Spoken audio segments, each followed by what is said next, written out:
Hello viewers, அனைவருக்கும் வணக்கம். Welcome to Gomathi சிறுஜுக்கெல்லாம் வாங்க. இன்றைக்கி நம்ம பார்க்க போகிற ரெசிபி வின்டர் ஸ்பெஷல்.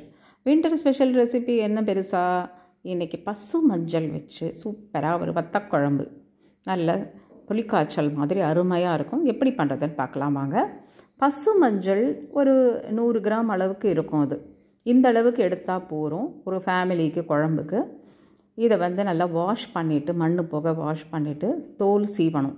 இதில் குர்குமின் அப்படிங்கிற ஒரு கண்டென்ட் இருக்குது. அது அவ்வளோ நல்லது உடம்புக்கு. இம்யூன் சிஸ்டமை பூஸ்ட் பண்ணும், டைஜஷனுக்கு நல்லது. அதை தவிர நம்மளுக்கு anti inflammatory properties, anti bacterial ப்ராப்பர்ட்டிஸ்லாம் ஜாஸ்தி இருக்குது. நம்மளுக்கு வயிற்றில் இருக்கிற புண்ணெல்லாம் ஆற்றும். லிவருக்கு ரொம்ப நல்லது. இந்த கெட்ட நச்சுத்தன்மையெல்லாம் வெளியில் தள்ளிடும். இந்த டாக்ஸின்ஸ் எல்லாம் வெளியேற்றிடும். ஸோ சூப்பராக இந்த மாதிரி நம்ம நல்லா தோலெல்லாம் எடுத்துடலாம். கை பாருங்கள் எவ்வளோ மஞ்சளாக இருக்குது. தோல் சீவும் பொழுதே நல்லா வாஷ் பண்ணி கொண்டு வாங்க. இந்த அளவுக்கு நம்ம எடுத்தால் போகிறோம் குழம்புக்கு. இதை ரஃபாக சாப் பண்ணிக்கோங்க. அப்படியே ரவுண்டாக சாப் பண்ணிடுங்க. இதை எடுத்து வச்சுட்டு நம்ம வதக்கிட்டு குழம்பு வைக்கணும். இது கண்டிப்பாக ஒரு மருந்து மாதிரி தான் நம்மளுக்கு. இந்த இதுவே இல்லையா, இதனால் நம்ம குழம்பு நம்ம அரைச்சி விட்டு பண்ணலாம். சாம்பார் பொடி போட்டு பண்ண வேண்டாம். ஒரு எலுமிச்சம்பழம் சைஸ் அளவுக்கு புளி, இதை நல்லா வாஷ் பண்ணிவிட்டு வெந்நீரில் ஊற வச்சு நல்லா அப்புறமா கரைச்சி எடுத்து வச்சுக்கணும். ஒரு 4 வரமிளகா எடுத்து வைக்கிறேன். 2 டீஸ்பூன் அளவுக்கு தனியா விதை, கோரியண்டர் சீட்ஸ் எடுத்து வச்சுக்கலாம். 1 டீஸ்பூன் துவரம் பருப்பு. நம்ம மருந்து குழம்புக்கெல்லாம் இந்த மாதிரி தான் அரைப்போம். மிளகு போடுறேன் 1/2 டீஸ்பூனு. திப்பிலி இருந்தால் சேர்த்துக்கலாம். நான் இன்றைக்கி சேர்க்கலை, இல்லை இன்றைக்கி. அதனால் 1/2 டீஸ்பூன் வெந்தயம், 1/4 டீஸ்பூன் ஜீரகம். இது கூட நம்ம ஒரு துண்டு சுக்கு, இதை தட்டிட்டு பொடி பண்ணிவிட்டு அப்புறமா கடைசியில் சேர்த்துக்கலாம். கருவேப்பிலை கொஞ்சம் நிறையவே எடுத்து வச்சுருக்கேன். இது கூட கொஞ்சம் வெல்லம் கடைசியில் சேர்க்குறதுக்கு. அவ்வளோதான். இது மெயின் இன்க்ரீடியன்ட்ஸ் ரெடி. இப்போது ஒரே ஒரு டீஸ்பூன் நல்லெண்ணெயை நம்ம ஒரு கடாயில் ஊற்றிட்டு இதை எடுத்து வச்ச மிளகா, தனியா, பருப்பு, மிளகு, வெந்தயம் இதெல்லாம் வறுத்துக்கலாம். நல்லா பொன்னிறமாக வறுத்து எடுத்து வச்சுக்கோங்க. இந்த வறுத்து அரைச்சி போடும் பொழுது நம்மளுக்கு இந்த மருத்துவ குணம் நல்லாவே கிடைக்கும். நான் சொன்ன மாதிரி திப்பிலி இருந்ததுன்னா ஒரு 4 சேர்த்துக்கோங்க. 3 to 4 சேர்த்துக்கலாம். அந்த குச்சி திப்பிலியாக இருந்தால் 2 சேர்த்துக்கோங்க. இல்லைனா இந்த கண்டந்திப்பிலி மாதிரி இருந்தால் ஒரு 3-4 சேர்த்துக்கலாம். இது தட்டில் எப்படி இருக்கட்டும். நம்ம இந்த சுக்கு இருந்தது இல்லையா, அதை தட்டி நான் அதை பொடி பண்ணி வச்சுருக்கேன். ஏன்னா இதையும் வறுக்கணுன்ற அவசியம் இல்லை, ரொம்ப மருந்து வாசனை வந்துடும். அதனால் இந்த சூட்லேயே சேர்த்துட்டு கொஞ்சம் பெருங்காயப்பொடியும் சேர்த்தாச்சு. இப்போ மறுபடியும் அதே கடாயில் ஒரே ஒரு டீஸ்பூன் நல்லெண்ணெய் விட்டுட்டு இந்த மஞ்சளை வதக்கிடுவோம். லைட்டாக, ரொம்ப டீப்பாக வதக்கணும்னு அவசியம் இல்லை. ஆனால் இந்த பச்சையாகவும் இல்லாத அளவுக்கு நம்ம வதக்கிடுவோம். பச்சை வாசனை போய்டும். நல்ல வாசனை அப்படியே நம்மளுக்கு இந்த தோல் சீவும் பொழுதே வரும் இல்லையா, அந்த வாசனை குறையும். கருவேப்பிலையும் போட்டு வதக்கிடலாம்.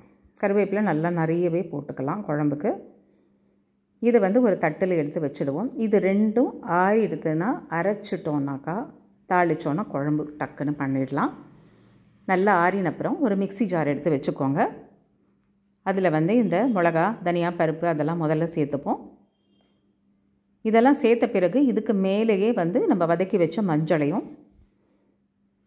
கருவேப்பிலையும் கூட சேர்த்துடலாம். அப்படியே ஒரு தரம் இதை போட்டு க்ரஷ் பண்ணிவிட்டு அப்புறமா தண்ணி ஊற்றி அரைங்க. நல்லா ஃபைன் பேஸ்ட்டாக அரைச்சி கொண்டு வந்துடலாம். இந்த மாதிரி இருக்கும். நல்ல பேஸ்ட்டாக, கொஞ்சம் கூட திப்பிலாம் இல்லாமல் நல்லா அரைச்சி கொண்டு வந்துடணும். இப்போது அதே கடாயை மறுபடியும் சூடு பண்ணி நல்லா ஒரு 2 குழிக்கரண்டி அளவு, இல்லைனா ஒரு 100 கிராம்ஸ் மினிமம் நல்லெண்ணெயை விடணும். கடுகு 1 டீஸ்பூன். கடுகு வெடித்த பிறகு கொஞ்சம் வெந்தயம், ஜீரகம் அதையும் தாளிச்சுப்போம். கருவேப்பிலை, இது கூட நம்ம புளிக்கரைசலை சேர்க்குறோம். புளி எடுத்து வச்சுருந்தோம் இல்லையா, அதை கரைச்சி எடுத்து வச்சுக்கிட்டு இதில் சேர்த்துடணும்.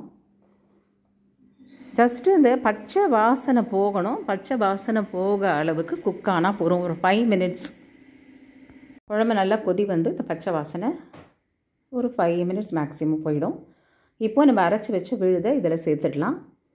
கொஞ்சம் மிக்ஸி ஜாரை அலம்பியும் வெட்டுக்கலாம். தண்ணி ஊற்றி கொஞ்சம் அந்த கன்சிஸ்டன்சியை நல்லா அட்ஜஸ்ட் பண்ணிக்கோங்க. நல்லா கலந்து விட்டுறணும். உப்பு சேர்த்துக்கலாம். இது என்டையர் மிக்சருக்கு உப்பு சேர்த்துட்டு மீடியம் ஃப்ளேமில் குக் பண்ணுங்கள், ஏன்னா தெறிக்க ஆரம்பிக்கும். இது நல்லா ஒரு 5 மினிட்ஸ் வந்து இது ஆனால் போதும். கடைசியில் வெல்லம் சேர்க்குறோம். எண்ணெய் வந்து அழகாக பிரிஞ்சு வரும். நம்ம புளிக்காய்ச்சல்லாம் பண்ணும்பொழுது எப்படி வரும், கொஞ்சம் நேரம் ஒரு 5-10 மினிட்ஸ் கொதித்த உடனே அந்த மாதிரி வரும் இல்லையா, அந்த மாதிரி தான். அவ்வளோதான். அடுப்பு ஆஃப் பண்ணிட்டோன்னா சூப்பராக நம்ம பசு மஞ்சள் குழம்பு ரெடி. இது கூட ஒரு மருந்து குழம்பு மாதிரி தான். ஒரு சர்விங் பவுலுக்கு மாற்றிடலாம். ரொம்ப நல்லா இருக்குங்க. இது இட்லி தோசைக்கும் தொட்டுக்கலாம், தயிர் சாதத்துக்கு தொட்டுக்கலாம், சுட சுட சாதத்தில் பிசைஞ்சு சாப்பிட்டுக்கலாம். கொஞ்சம் கருவேப்பிலை போட்டு கார்னிஷ் பண்ணிடலாம். சேனல் ஃபஸ்ட் டைம் பார்க்குறீங்கனாக்கா சப்ஸ்கிரைப் பண்ணிக்கோங்க. பிடிச்சிருந்ததுன்னா லைக் பண்ணுங்கள், ஷேர் பண்ணுங்கள். சூடான சாதத்தில் கொஞ்சம் நெய்யோ இல்லைன்னா நல்லெண்ணெயோ ஏதாவது போட்டு கொஞ்சமாக குழம்பு போட்டால் போதும். போட்டுட்டு நம்ம கீரை மசியல் ஐடியல் இதுக்கு, இல்லைனா எனி பச்சை காய்கறி, கொஞ்சம் சுண்டல் இருந்தால் வச்சுக்கலாம். எதுவுமே இல்லைனா கூட அப்பளம் மட்டும் கூட வச்சுக்கலாம். வச்சுட்டு கலந்து சாப்பிட்டோன்னாக்கா ரொம்பவே அருமையாக இருக்கும். வயிறும் வந்து நல்லா க்ளீன் ஆகும். நல்லா எண்ணெய் தேய்ச்சி குளிச்சுட்டு இந்த மாதிரி குழம்பு வச்சு சாப்பிட்டு தூங்கினோன்னா அருமையாக இருக்கும். ட்ரை பண்ணி பாருங்கள். உணவே மருந்து. Health is wealth. Stay healthy viewers. Thanks for வாட்சிங்.